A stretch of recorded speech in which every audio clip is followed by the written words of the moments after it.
welcome back to another video, guys. So today we're doing another video about my portable air pump. Yan, so gagamitin natin doon sa gulong ng sasakyan ko dahil nga kasi malamig na, so ang gulong dito pagka malamig na nagbabawas na ng air. So yun, so dito all about, may ipapakita ko sa inyo kung paano gamitin yung portable air pump. Kasi doon sa previous video ko, yung open box, so syempre wala naman akong may papakitang gulong. So now, this is the time na may papakita ko sa inyo, guys. So yan, guys, so kung bago lang kayo dito sa channel to, please subscribe, click the notification bell para updated kayo sa mga video, guys. So and then like, share, and comment below, guys. So yun, guys, so panoodin na natin, guys. Alright, guys, so yan, masusubukan na natin yung air pump ko, yung portable air pump. Yan, makikita nyo low tire yung nasa right, back, left tire, back. Yan, so titignan natin mamaya. So gagamitin natin to. Yan, so ilagay na natin ito kasi. Yan, kasi nung in-unbox ko to, syempre hindi ko naman masusubukan sa sasakyan. So ngayon ko palang masusubukan to.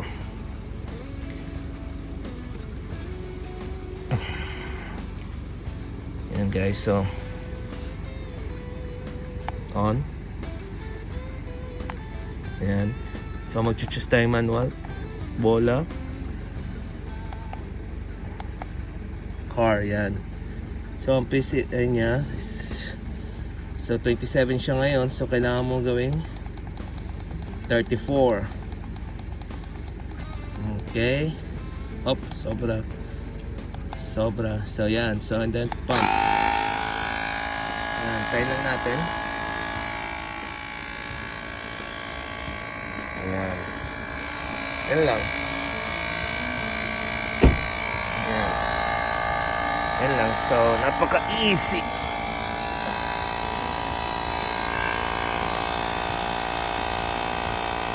Try natin kung madadagdagan ba. First time ko lang siyang gagamitin dito sa sasakyan, so hindi pa nagdadagdag yung hangin. Yun, 29 na, 28 lang siya, or 27. Sobrang lamig kasi pag malamig, kasi nagbabawas ang tire. Yan.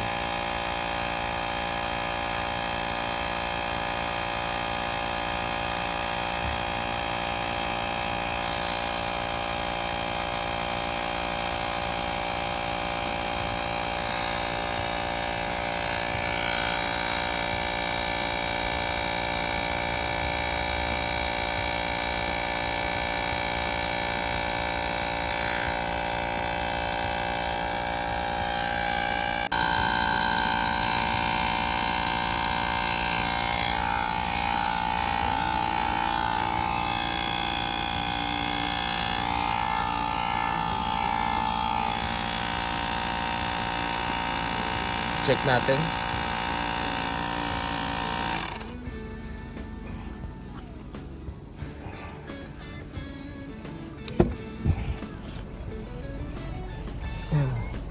Kasi naka-on.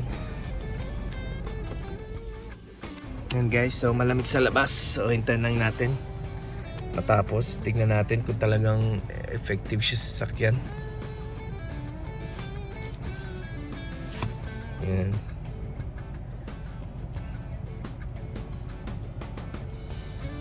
Hindi, pang car.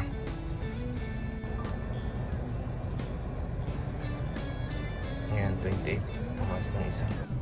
Ayan, guys, so after kong gamitin yung portable air pump, ayan, guys, so bumalik na sa dati. So wala na yung warning niya. So yun. Yan, okay na okay siyang gamitin. Yan, guys. So yun, guys, doon na nagtatapos yung video na yun, guys. So yun, napaka easy gamitin. Yun, pagpasensyahan nyo na, medyo talaga pagod na ako doon sa video na yun kasi galing ako ng pauwi pa lang ako noon. Yan, galing pa lang ako ng work noon kasi yun nga, kasi mababa ngayon, no? Kaya ginamit ko yung portable air pump. Yan, pagpasensyahan nyo na, medyo magulo na yung pagsasalita ko doon, yung mga explanation ko, kaya gumawa ko ng yan, extra video para mas malinawan kay. At sa end ng video na to, nandun yung open box ko about dito sa portable air pump para mas more info ang para mas lalo nyo maintindihan, guys. Alright guys, see you for the next video. Peace.